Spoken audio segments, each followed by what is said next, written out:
welcome to Courtroom. Today we are in conversation with a very good friend of mine from college, Akanksha Marwa. She and I were the only ones who wanted to teach in college from day one. So our priority was ki we'll be teaching. So she is teaching as a professor of law in IP University in Delhi Metropolitan Education Institute under IP University right now. She did her LLB from Delhi University. She has a BCom honors again from Delhi University. Then she pursued a LLM from Jamia. And then today we are going to discuss with her how did she become a professor of law, what are the requirements, what is the pay scale like, and generally all associated questions related to this profession क्योंकि इसके बारे में जानकारी जरा internet पे कम ही उपलब्ध है. And many people don't wish to take up teaching because there is not much information about it, because B, it is not as glamorous as, let us say, litigation or corporate law, or let us say clearing the judiciary exams. But if teachers aren't there, well, very frankly, how will you become a lawyer? So let's start, Akanksha ji. So what is the procedure to become a professor of law? क्या क्या करना है? Procedure, सबसे पहले तो आपको masters करनी है. So masters. LLB में कितने नंबर अगर मिनिमम, अगर कोई स्टैंडर्ड कोई सेट है? Yeah, there is it is usually between 50 to 55%. Then it depends upon the university. Plus, अगर if you are from a reserved category, तो आप 5% less कर सकते हैं उसमें से. Pointer number 1 ज़्यादा back नहीं चाहिए on your mark sheets. Right, ठीक है. फिर आगे चलते हैं. LLB के बाद क्या करना है? LLB के बाद masters. तो अभी तो option है 1 year LLM का भी. Then 2 years LLM also is there. So कोई भी आप choose करेंगे, it has the same value. But मेरी जो LLM थी, it was 2 years LLM. So मैं इसीलिए नहीं बोलूंगी because मैंने 2 साल का LLM किया है, but I still think that 2 years LLM is better because it gives you a time frame to think. जितने भी मेरे friends थे, the 1 year LLM is quite strenuous. Yeah, जैसे मेरे friends हैं कुछ जो ILI से जिन्होंने किया है या NLU से किया है. So for the entire 1 year, they did not have time to think about anything else. जैसे ILI it is I think trimester. Yes. तो 3 बार आपको exams देने, you'll not be able to prepare. Plus in LLM you have to write a dissertation. And then you have to write a dissertation as well. उसके लिए अपने आप में आपको कम से कम 3-4 महीने चाहिए. So 2 years of LLM, I still say it is preferable because it gives you time to think of what you want to do. कुछ लोग ऐसे होते हैं जो LLM सिर्फ डिग्री के लिए करते हैं, तो उनको भी टाइम मिल जाता है देखने के लिए कि क्या उन्हें प्रैक्टिस करना है, वापस प्रैक्टिस में जाना है, या फिर उन्होंने और आगे कुछ डिफरेंट एरिया देखना है या टीचिंग में जाना है. So there are advantages, disadvantages to both. So you'll have to figure out who you are and the kind of student you are and what your preference is in life. A 1 year LLM is not necessarily better. One myth busted. अच्छा, LLM के बाद क्या करें? It just saves you 1 year, but वो 1 साल में फिर आप कुछ और नहीं देख सकते. In fact, आप कुछ और पढ़ भी नहीं पाओगे beyond your syllabus. Right. So it saves 1 year. Great point. हाँ, it saves 1 year, but then वो 1 साल आपका बहुत strain वाला रहता है. Then after your LLM, LLM में see you have an option कि आप final year में अपना NET का exam दे सकते हो, because NET is the minimum qualification to apply for assistant professorship. ठीक है. तो अभी एक किसी कहीं से कोई एक अफवाह उड़ी थी कि आजकल नेट जरूरी नहीं है, ये नहीं है, वो नहीं है. NET is pretty much the sine qua non, it is compulsory. NET के बिना कोई काम नहीं होगा प्रोफेसरशिप में. या जितने भी मैंने एडवर्टाइजमेंट्स देखे हैं, most of the colleges, in fact all the colleges, they require net pass person. ठीक. और अ पीएचडी एनरोल्ड और पीएचडी क्वालिफाइड पर्सन. ठीक है. सो and for most of the permanent positions, they do ask for PhD. If it is assistant professor, yes, they do take net, but not most. They have the reservations कि अगर आपने net सिर्फ net qualify किया है, आप enrolled नहीं है, तो उनके reservations कुछ रहते हैं. I was lucky कि मुझे LLM के direct बाद job मिल गया, but otherwise they would prefer someone who has a net qualification, has a PhD qualification. So net में you have an option to give the exam in the last year, in the final year of your LLM. So my LLM was 2017 to 19. तो मैंने final year से ही, in fact मैंने first year में भी दिया था. But I was like हुआ तो हुआ, नहीं हुआ तो एक्सपीरियंस हो जाएगा. Right. So I cleared that as well. But से आप नेट दे सकते हैं. And नेट का exam the course is available on the website also. तो NTA कराती है, NTA की वेबसाइट पे you can find the updated syllabus. So 2 paper होते हैं उसके. पेपर 1 is general, जिसमें teaching aptitude, research, maths, reasoning, communication, IT, higher education, ये सब चीजें आती है. And then paper 2 is the subject paper. और आजकल रट्टा बेस्ड इंटरनेशनल केस लॉज के बारे में आप बताएं. उससे पहले just to finish off on the earlier point, law के लिए यू हैव 2 ऑप्शंस. एक तो आप जनरल लॉ चूज कर सकते हैं, देन वन इज क्रिमिनोलॉजी. तो अगर कोई हार्डकोर क्रिमिनोलॉजी वाला पर्सन है जिसको क्रिमिनल लॉ में ही सब चाहिए, वो क्रिमिनोलॉजी भी चूज कर सकते हैं, बट उसमें फिर आपको थियरीज वगैरह ज्यादा मिलेगी. Right. And regarding the paper 1 is still the same जो लेवल पहले आता था. अब पेपर 2 का पैटर्न जो है, it is completely on the basis of new syllabus and case laws, chronological orders of sections, like you'll be asked to match the section number and the content. रट्टा जय रट्टा. बिल्कुल. तो ये थोड़ा सा है, but it isn't exactly as मतलब quite different from a judiciary prelims, just that the focus is on less on procedural and more on the academic side of things and international law and international case laws as such, है ना? और syllabus में भी syllabus अगर compare करें दोनों का, तो प्रोसीजरल लॉज हटा के थोड़ा सा कंपैरेटिव लॉज डाल दिए जाते हैं. ज्यूरिस पे फोकस ज्यादा रखते हैं, PIL पब्लिक इंटरनेशनल लॉ पे फोकस ज्यादा रखते हैं, ह्यूमन राइट्स पे रखते हैं. वो चीजें बढ़ जाती हैं. प्लस अब थोड़ा कॉन्सेप्ट बेस से हटके रोट लर्निंग पे चला गया. This is one thing. Right. अगर what is the average pay scale of a professor of law?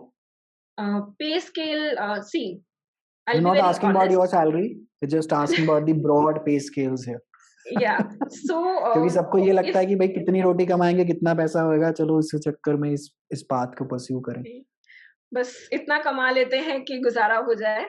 तो अगर प्राइवेट यूनिवर्सिटीज की बात करें, तो it is usually between 35-40 K per month. Right. I'll not name the universities, but mostly private universities ऐसे ही करते हैं कि वो 30-35 से start करते हैं. And then they have the courage to offer you 30 assistant professor के level के लिए, and they'll give you sort of reasons also कि अभी तो आपका सिर्फ नेट ही क्लियर हुआ है, PhD एनरोल होगी तो विल इंक्रीज इट. बट वो सब बात की बात है. They will try to convince you on 30 to 35.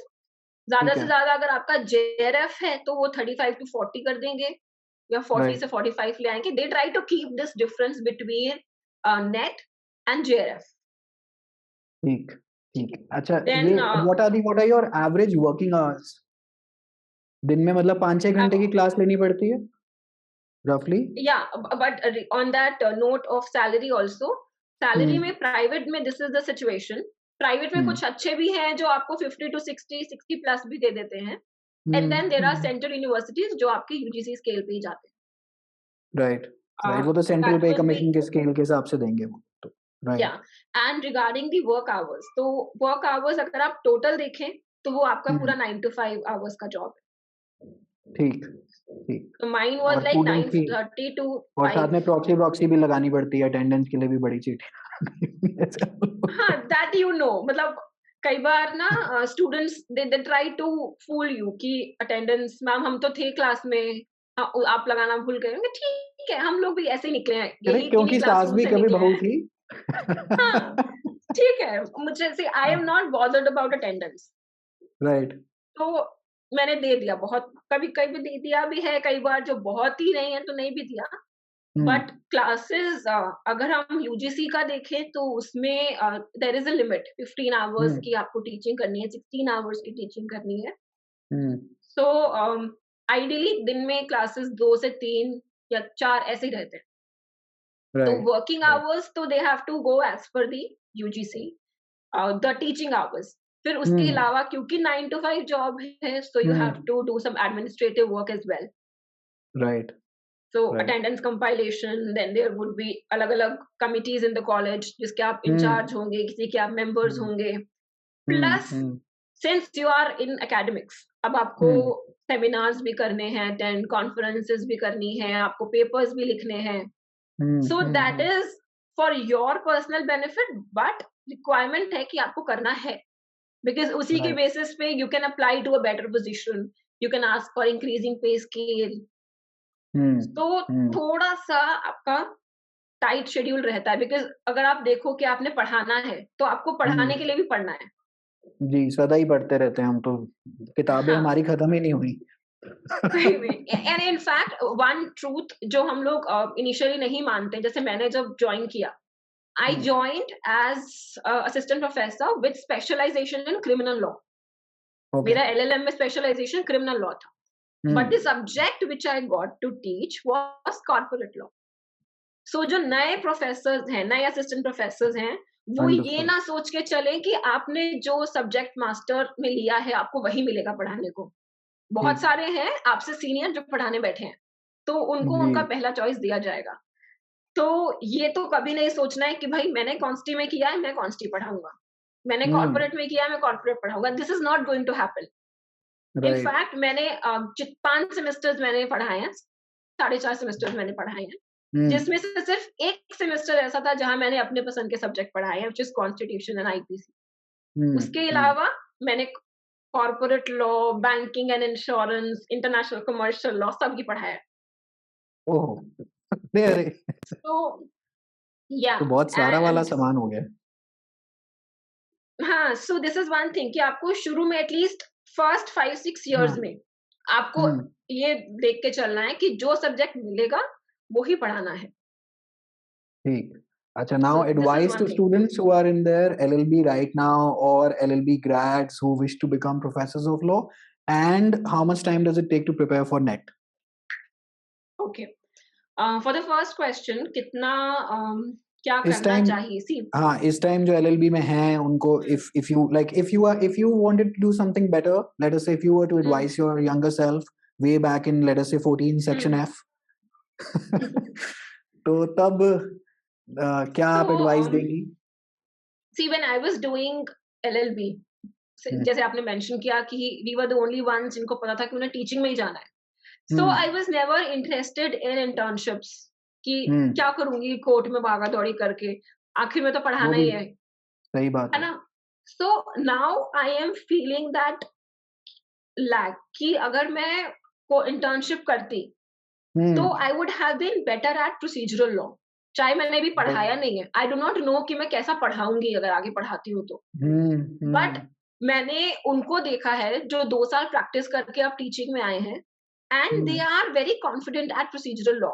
हम लोग बहुत बार क्रिटिसाइज करते हैं इस हमारे सिस्टम को कि whatever we teach in classrooms is completely different from what is actually happening in the courtroom. और वही डिफरेंस रह जाता है कि पढ़ के तो वो सीआरपीसी कोई और गए थे, जब कोर्ट में देखा तो कुछ और ही लग रही थी. So whoever wants to be an academician, whoever wants to teach, वो ये ना सोचे कि उसे सिर्फ पढ़ना है, पढ़ाना है तो सिर्फ पढ़ना ही है, उसको कोर्ट में जाके नहीं देख रहा है. You should actually go in the courtroom, see कि कैसे लॉ लग रही है, कैसे इंटरप्रेट हो रही है, ताकि आप उसी नजरिए से बच्चों को बता सको. तो ऐसा नहीं है कि आप आप खुद भी कॉन्फिडेंट फील करोगे. And that's why I spent 1 year in a court just to see. I didn't want to practice. I just wanted to see what the hell is up.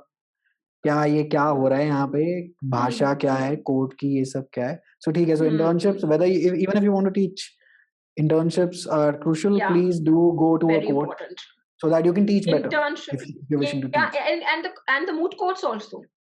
कई लोग जैसे DU में तो 2000-3000 बच्चे हैं, आधे भी नहीं जाते मूट कोर्ट करने. So moot court भी, if you are getting an opportunity, go for moot court. मैंने भी, in fact, mine was the only time जो last semester में we had this subject, no, जैसे moot court हम लोग को. हाँ, वो compulsory कर दिया था BCI वालों ने 6 semester में.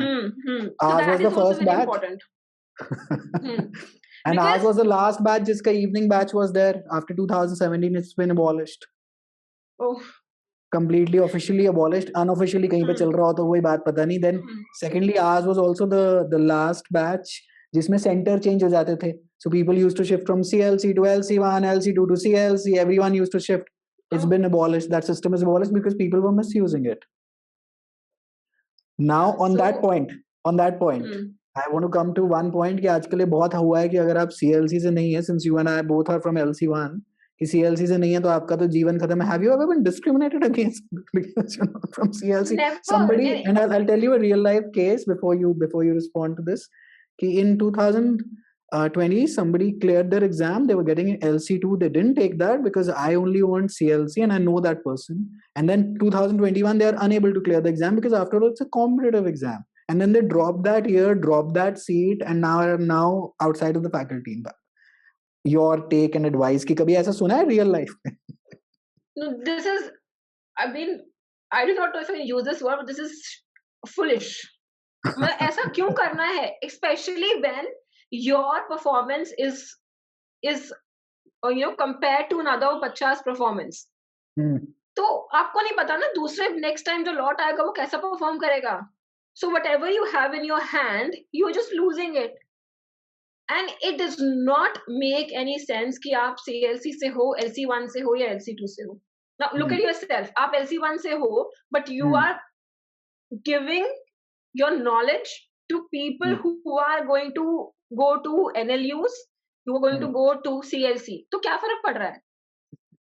Yeah, I'm so proudly ever grateful to हमारे पास हमारी जो सारी faculty थी, now they are all in LC2.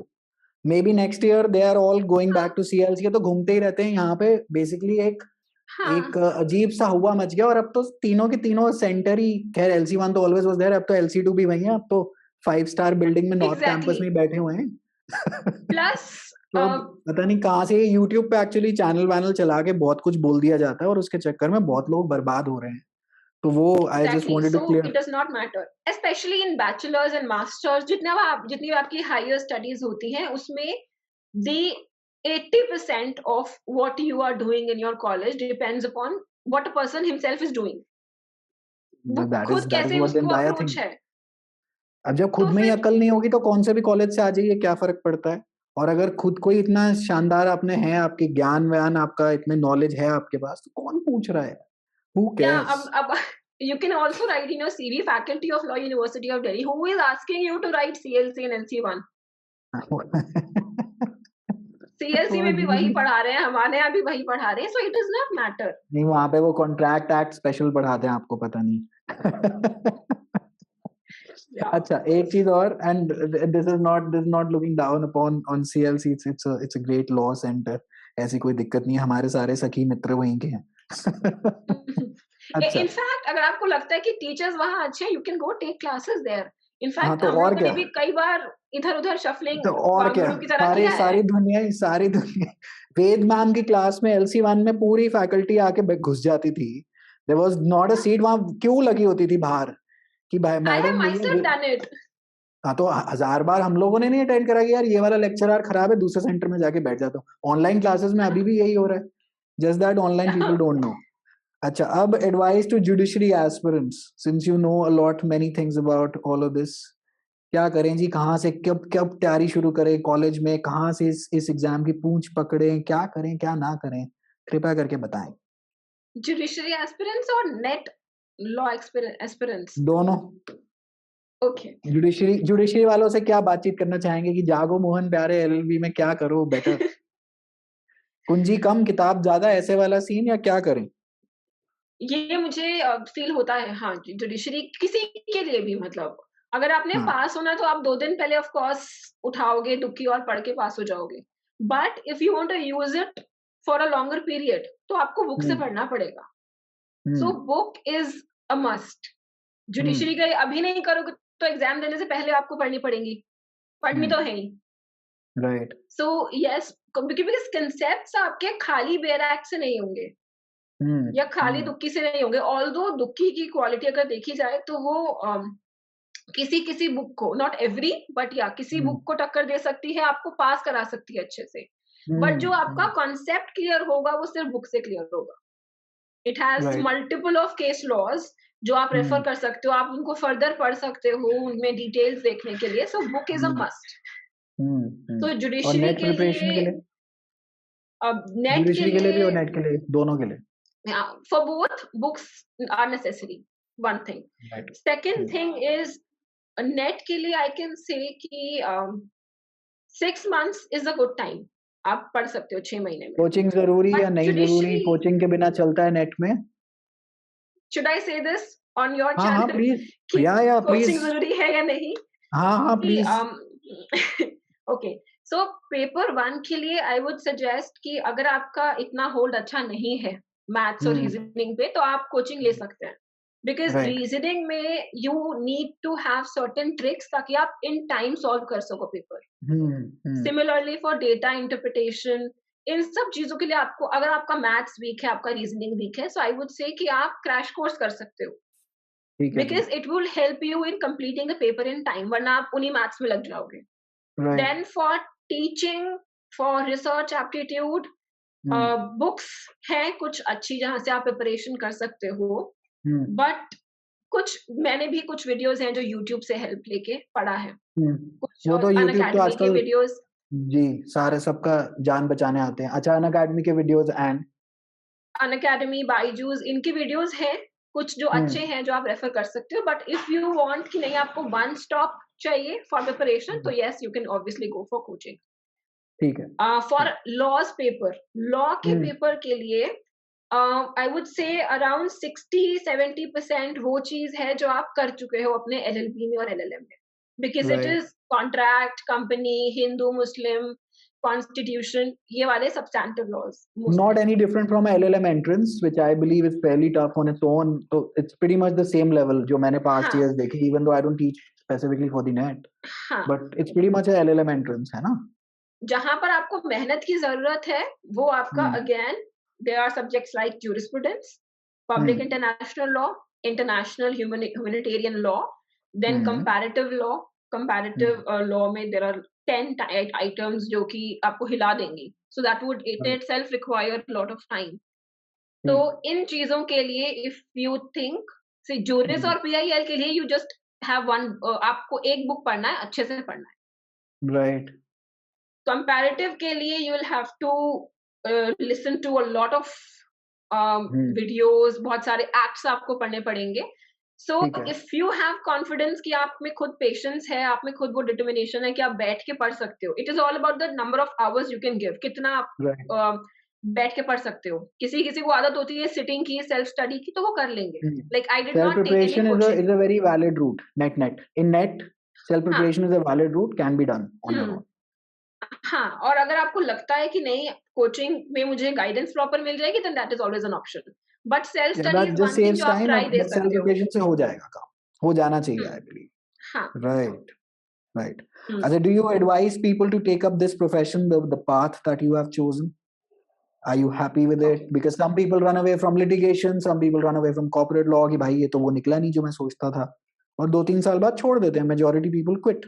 Majority of the folks quit because they had a very different picture in their head.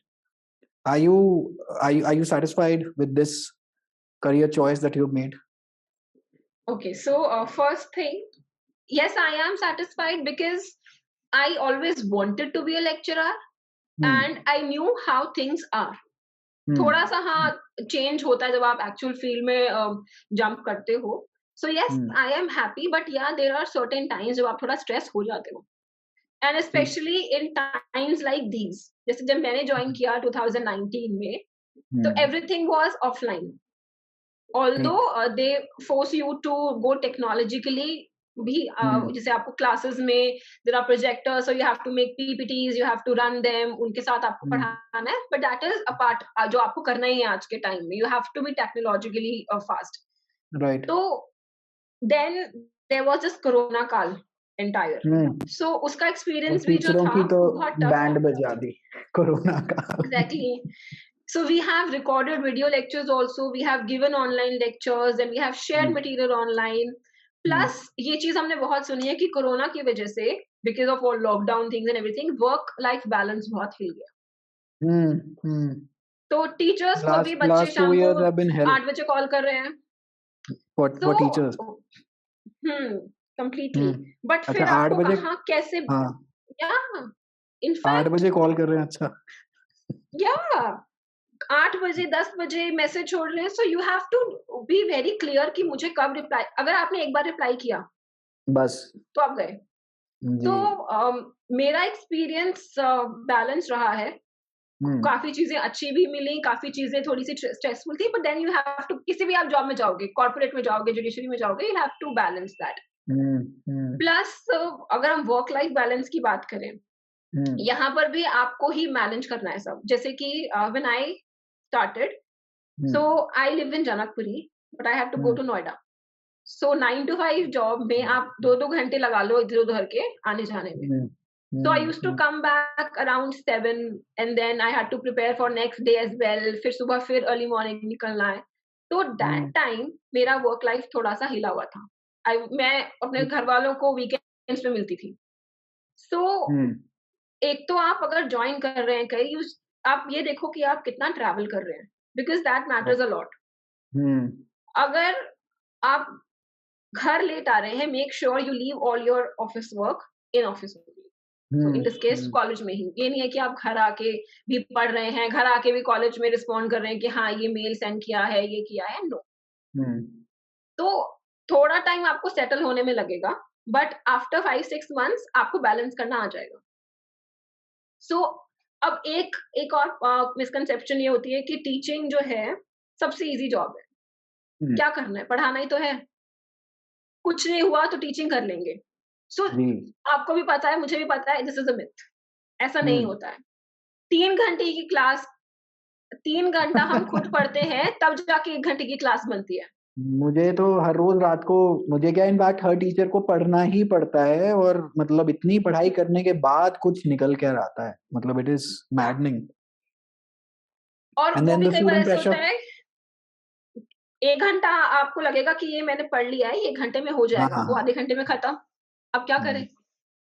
So hmm. How आपको कैसे engage करके रखना है स्टूडेंट्स को?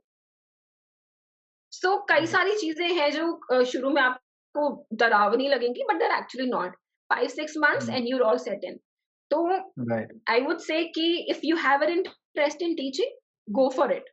Because hmm. I feel this is the most dynamic thing to do. हम्म। आप कभी bore हम्म। नहीं होगे टीचिंग से। जुडिशरी में मैंने बहुत लोगों का सुना है कि यार क्या करें, जाके बैठ जाते हैं, बस सुनते रहो, नोट्स बनाते रहो। फिर in fact I was reading this interview supreme court के से ही किसी जज का था, दैट लोगों को लगता है कि भाई हम तो सुप्रीम कोर्ट के जज बन गए हैं तो हम तो ऐश करते हैं। नो, सैटरडे संडेज भी हम लोगों को पढ़ना पड़ता है, बिकॉज हमें जजमेंट देनी है। So everywhere there is this thing कि आपको पढ़ना है, बट टीचिंग में I think you will never get bored. भाई मैं तो beat I'm the grateful that students. I'm in this line, मतलब I thoroughly enjoy it, and but हाँ ऐसा नहीं है कि मतलब टीचिंग आसान है, बिल्कुल भी नहीं है, and it is no, gets quite maddening. The student pressure is also immense, the teaching pressure, the how to hold the classroom's attention, कि ये नहीं कि लोग कंबल डाल के उबासियां लेके सोए पड़े हैं। No, No, you have to thoroughly engage with the student, or at least try to make a classes कि सामने वाला सोए ना, बोर्डम से ना मर जाए ये आदमी, और इसको कुछ समझ में भी आ जाए कि दो चीजें एग्जाम में लिखा है, कि so that we don't become those teachers जिनकी क्लासेस में हम खुद ही ना बैठना चाहें। या और ये वाली जगह की टीचर टीचर ही तो है, जैसे मुझे भी आता है आपका जिंदगी में और कुछ नहीं हुआ होगा इसलिए आप मतलब ये वाली लाइन में आप आ गए, मतलब स्टूडेंट एग्जैक्टली। यही यही बोलते हैं, ऐसा होता नहीं है। मेरे try it, do it, see come to सही दिस में साइड ऑफ द तभी टेबल। आपको 5-6 महीने लगते हैं। जैसे मैंने आपको बताया, जो मैंने सब्जेक्ट्स पढ़ाए हैं, मैंने corporate law, commercial law, banking and insurance, ये 4 सब्जेक्ट्स हैं जो अपने आप में बोरियत से भरे हैं। ऐसा नहीं है कि कॉन्स्टिट्यूशन से कुछ निकल के आएगा, क्राइम से कुछ निकल के आएगा। तो इन सब्जेक्ट्स के साथ कैसे इंश्योर करना कि अगर 50 लोगों ने ज्वाइन किया तो 50 ही रहे लास्ट तक, हम्म। कुछ हम्म। सो ना जाए, कुछ भाग ना जाए। So you have to come up with things कि आपको उन्हें कैसे इंटरेस्टिंग बनाना है। चाहे आप छोटे-छोटे असाइनमेंट्स दे दो, कुछ छोटी-छोटी चीज़ें आप अपडेट्स, जो भी लीगल अपडेट्स हैं वो डिस्कस करो, रिलेट करो हम्म। दूसरे सब्जेक्ट्स के साथ। So hmm. हम्म। चैलेंजिंग है, but at the same time it also leads to your own growth. अब जैसे आज Right. के टाइम में मैं ये नहीं कह सकती कि मैं क्रिमिनल लॉ से हूँ, क्योंकि मैंने सब पढ़ाया है. Hmm. Hmm. So you also know multiple things about multiple fields. It adds edge to what all you can teach. So And teaching के and लिए मैं सिर्फ तभी in मेरे बोलूंगी. एक्सपीरियंस में ये है कि भैया सीपीसी पढ़ानी हो तो थोड़ा कोर्ट में प्रैक्टिस कर लेना, सीपीसी किताब से नहीं पल्ले पड़ती. बड़ी बिल्कुल भी दिक्कत नहीं. होती है, बड़ी दिक्कत होती है. बहुत बहुत ज्यादा दिक्कत है. If you haven't seen it in practical life, CPC becomes nightmare. CRPC still people can figure out कि क्या चल रहा है यहाँ, कौन से पुलिस वाले ने क्या करा, कौन से मैजिस्ट्रेट ने क्या करा. CPC तो is a monster in its own right.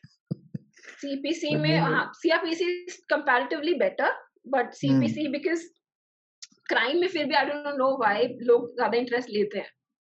और दूसरी बात स्ट्रेट फॉरवर्ड भी है ना आकांक्षा की, स्ट्रेट फॉरवर्ड है, मतलब पता चल रहा है कि क्राइम में किसने किसको छुरी मारी है, बस पता है कि अब इसके बाद क्या करना है कि बता दो. बट सीपीसी में तो किसका मामा आया, किसका चाचा आया, किसको इंजंक्शन चाहिए, किसको क्या हो. सीआरपीसी में वन वे एक चीज ये भी हो सकता है because the way sections are written, वो भी दे वेरी बहुत अच्छे हाँ. से बड़े वेल ऑर्गेनाइज तरीके से लिखा गया है. सीपीसी में तो कहाँ से कौन सा आपको ऑर्डर निकालना है, एक सेक्शन पढ़ते पढ़ते आपको याद है वो ऑर्डर भी पढ़ना था. तो रिलेट आप तभी कर पाओगे when you are quick with things कि हमने हाँ वो प्रैक्टिस किया था ना, वहां पर क्या लगाया था, कौन सा ऑर्डर लगाया था, इंजक्शन के लिए क्या. तो यू जितना आप प्रैक्टिस करोगे उतना ज्यादा आपको जल्दी समझ जाएगा.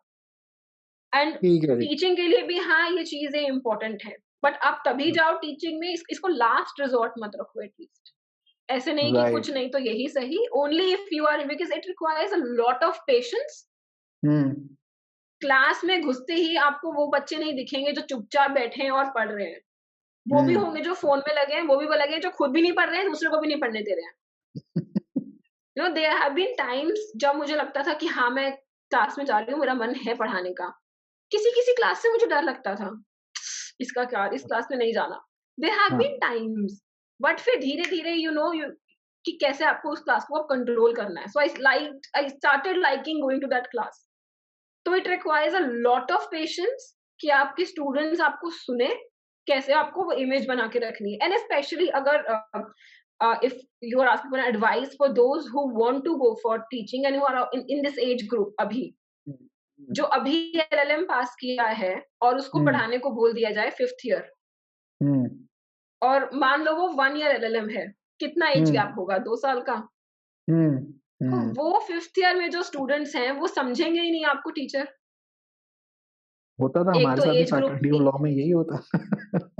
फैकल्टी ऑफ लॉ में तो ये हो गया ना कि कोई एज लिमिट ही नहीं है किसने ज्वाइन हाँ, करना है. तो जिससे टीचर्स से जिसने बड़े अटेंडेंस, स्टूडेंट्स होते थे. हाँ. जिसने अटेंडेंस लेनी हो 50 साल वाले को आगे कर दो कि आप दिलवाओ.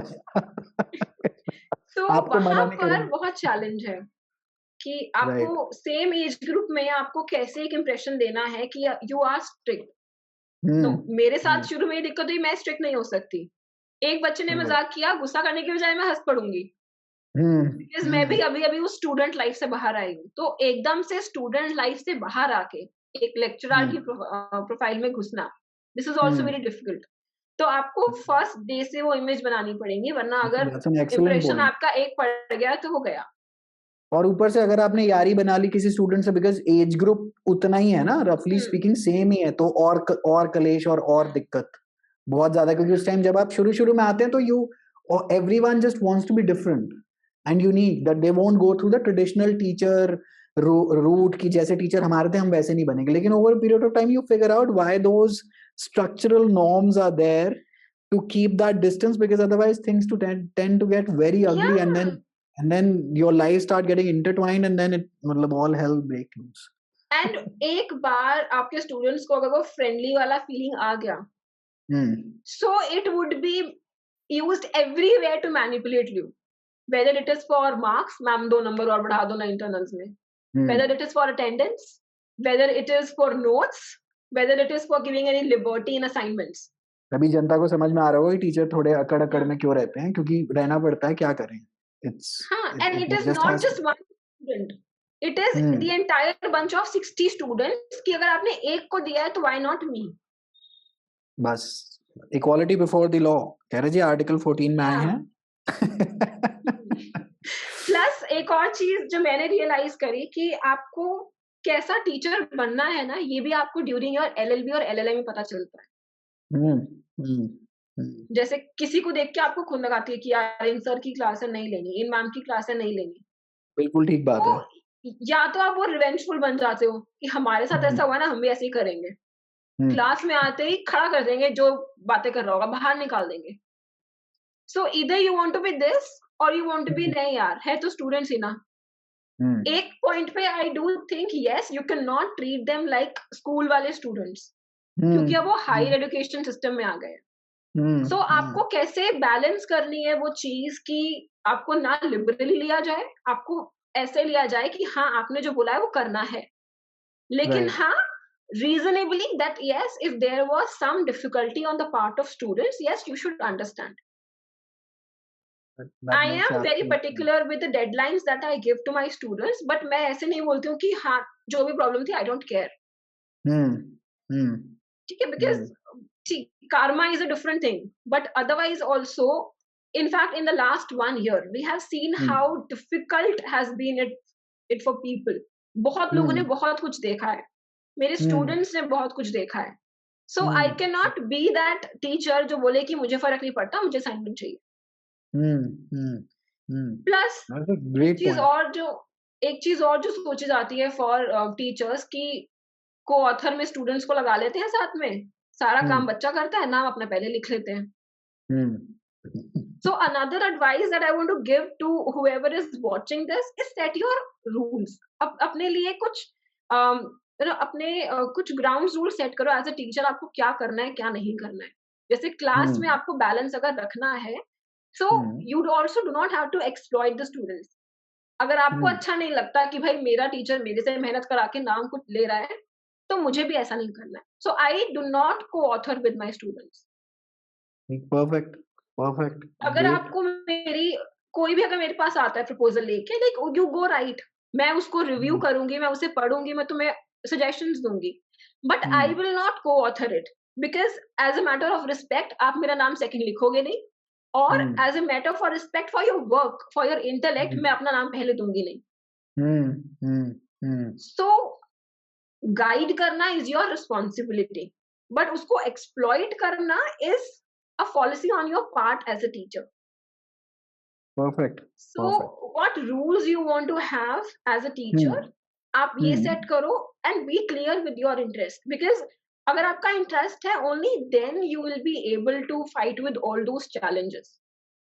वरना तो राइट, आप पहले दिन गए, बच्चे शांत नहीं हुए, आप घर आके रो पड़ोगे, मैंने नहीं पढ़ाना, बच्चे तो मेरी सुनते ही नहीं है। So it is nothing different than दो केजी का क्लास। वहां पर बच्चे इसलिए शांत नहीं बैठते क्योंकि उन्हें छोटे हैं, उन्हें क्या पता। और यहाँ पर ये कि अब हम बच्चे नहीं हैं, अब हम स्टूडेंट्स हैं कॉलेज के। तो हम्म थोड़ा-सा आपको कैसे डील करना है, ये सब चीज़ें आपको डिफिकल्ट लगेंगी, बट हम्म देन द पा आपके पास पावर भी है, तो आपको ये भी समझना है, आप टीचर हो। अब जैसे मैंने अभी हम बात कर रहे थे कि 2 साल का एज डिफरेंस है, जो हम्म भी एज डिफरेंस हो, हम्म आप हो टीचर ही, तो अथॉरिटी आप ही के पास है। So you have to basically take up that role. And on that note, now we'll wind up this class today, and we'll get her back again for the judiciary guys, maybe again sometime later. ठीक है जी, again Right, thank it's you so much for great. your time. No, Right, thank hopefully you.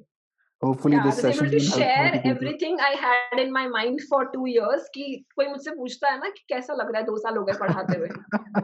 तो it is a mixed emotion का पूरा bag है मेरे पास कि बहुत अच्छे दिन भी गए थे, बहुत स्ट्रेसफुल भी गए थे, बट येस आई एम हाँ, हैप्पी कि मैं वहाँ हूँ जहाँ मैं चाहती थी।